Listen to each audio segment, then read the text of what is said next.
അത് ഒരാൾക്ക് വേണ്ടി എന്നുള്ളത് തെറ്റായിട്ടുള്ളൊരു ദുർവ്യാഖ്യാനമാണ്. പാർട്ടി എല്ലാ കാര്യങ്ങളും പരിശോധിച്ചുകൊണ്ടാണ് തീരുമാനങ്ങൾ കൈക്കൊള്ളുന്നത്. പാർട്ടിയിൽ വളരെ സംതൃപ്തിയും സന്തോഷവും ഉണ്ടാകുന്ന പല തീരുമാനങ്ങളുമുണ്ട്. പക്ഷേ ചില രാഷ്ട്രീയ എതിരാളികൾക്ക് അവർ വല്ലാത്ത ഭയപ്പാടോടുകൂടി കാണുന്ന ചില സംഭവങ്ങളുണ്ട്, ചില പ്രശ്നങ്ങളുണ്ട്. അതിൻ്റെ ഭാഗമായി അനാവശ്യമായിട്ടുള്ള ചർച്ചകളൊക്കെ ഉണ്ടാക്കാൻ ബോധപൂർവമായിട്ടുള്ള ചില ശ്രമങ്ങളുണ്ട്.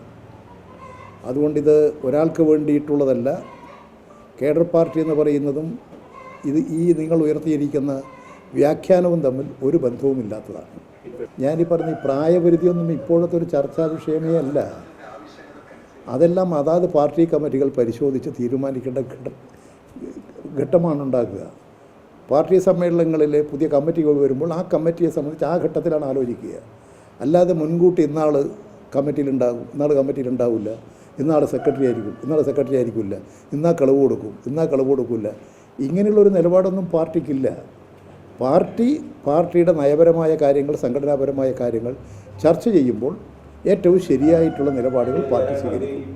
അത് കമ്മ്യൂണിസ്റ്റ് പാർട്ടി പൊതുവേ എടുത്തുകൊണ്ടിരിക്കുന്നൊരു നിലപാട് പുതിയ ചെറുപ്പക്കാരെയും ഒക്കെ ഉയർത്തിക്കൊണ്ടുവരുന്നതിൻ്റെ ഭാഗമായിട്ട് നിയമസഭകളിലും തദ്ദേശ സ്വയംഭരണ സ്ഥാപനങ്ങളിലും പാർട്ടിയിലുമൊക്കെ പുതിയ നേതൃശക്തിയെ ഉയർത്തിക്കൊണ്ടുവരാൻ വേണ്ടിയിട്ടുള്ള നടപടികൾ സ്വീകരിക്കും.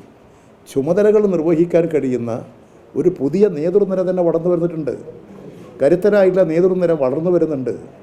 വളരെ വിദ്യാസമ്പന്നരാണ് ഇന്ന് കേരളത്തിലെ ജനത. എല്ലാ ചെറുപ്പക്കാരികളുമൊക്കെ പഠിച്ച് മിടുക്കരാവുകയാണ്, ഉന്നത ബിരുദം നേടുകയാണ്, അവരൊരുപാട് അനുഭവങ്ങൾ പങ്കിട്ടുകൊണ്ടിരിക്കുകയാണ്. അങ്ങനെ വരുമ്പോൾ പുതിയ തലമുറയിൽപ്പെടുന്നവരെയൊക്കെ ഉയർത്തിക്കൊണ്ടുവരാനും നേതൃരംഗത്തേക്ക് ഉയർത്താനും പൊതുസമൂഹത്തിന് ഊർജം കൊടുക്കാൻ കഴിയത്തക്ക നിലയിലുള്ള ഒരു പ്രായോഗിക സമീപനം എന്ന നിലയിലാണ് ഈ ടേമൊക്കെ പാർട്ടി നിശ്ചയിച്ചത്. അത് ഗുണകരമായിരുന്നു എന്നുള്ളതാണ് പൊതുവായിട്ടുള്ള വിലയിരുത്തൽ.